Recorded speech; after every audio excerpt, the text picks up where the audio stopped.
C'est l'heure du bilan du sommet de l'élevage. Le salon ferme ses portes ce soir. Alors je suis avec Jacques Chazalet et Fabrice Berton. Un premier chiffre peut-être pour résumer ce salon? Ce matin, on est à 85 000 visiteurs nets, c'est-à-dire qu'on ne compte pas les exposants et les éleveurs qui sont présents. On espère bien franchir la barre des 100 000, qui est l'objectif affiché depuis le début pour ce salon. Cette année, on a vu de nombreuses délégations étrangères. Alors quel bilan en tirer? Quels accords ont été signés? Alors, il y a effectivement beaucoup de délégations étrangères. La Mongolie était le pays à l'honneur. Beaucoup de délégations d'Afrique, de Chine, bien sûr de tous les pays de la communauté européenne. Alors des accords de coopération avec la Mongolie, clairement, avec le Soudan qui avait un stand. Pour l'avenir, on espère effectivement avoir un grand pays invité d'honneur.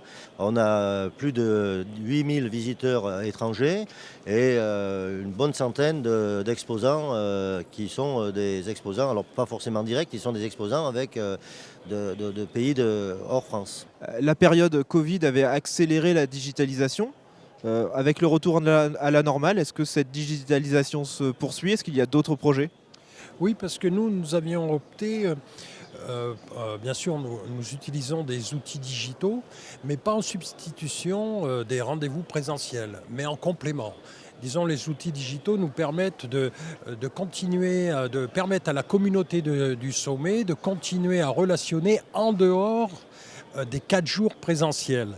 Et nous, justement, on a voulu développer, on le tient, à ce que quand les gens viennent au sommet de l'élevage, on veut retrouver de la convivialité, des relations directes. Et c'est pour ça qu'on a développé des espaces et des temps de convivialité, notamment tous les soirs. Il y a un peu des rendez-vous festifs.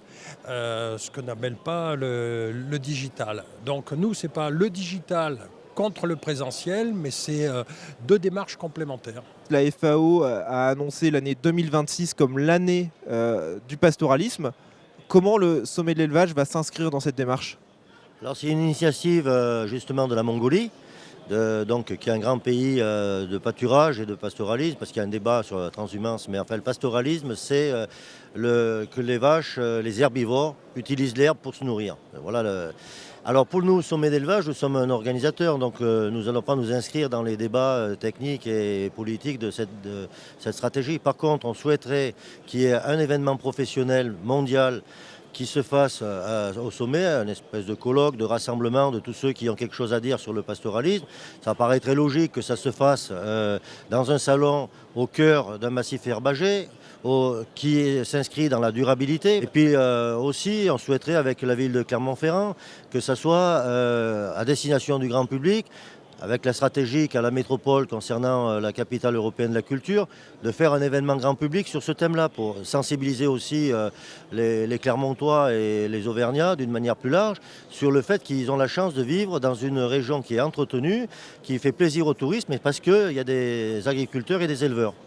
Alors avant de conclure, est-ce qu'il y a un moment qui vous a marqué sur ce salon? Oui, tout à fait. C'est la soirée organisée par les jeunes agriculteurs au Zénith. C'est la première fois que les jeunes agriculteurs vont au Zénith pour justement inviter d'autres jeunes de toute l'agglomération clermontoise à venir les rejoindre pour un moment festif. Et il y a plus de 4000 personnes qui sont passées à cette soirée. Et comme on était dans le thème de la transmission de l'installation, ça fait plaisir de voir ces milliers de jeunes réunis et voilà, ça nous donne à nous qui avons un petit peu d'âge plein d'espoir sur l'avenir de cette profession. Vous êtes aussi allé faire la fête avec les jeunes? Au moins au début, et c'est vrai que comme le souligne Fabrice, c'est un succès qui a été apprécié, c'est qu'on a pu voir un événement qui se faisait de bon enfant, avec la fête, mais malgré tout sans débordement. Et ce qui n'était pas forcément le cas avant, et donc c'était une très bonne idée de pouvoir mettre les jeunes agriculteurs au Zénith. Eh bien, on donne rendez-vous aux visiteurs pour l'édition 2023. On peut peut-être rappeler les dates?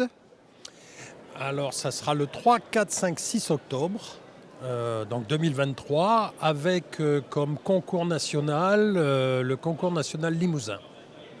Et l'affiche a d'ailleurs été dévoilée. On vous donne rendez-vous en 2023.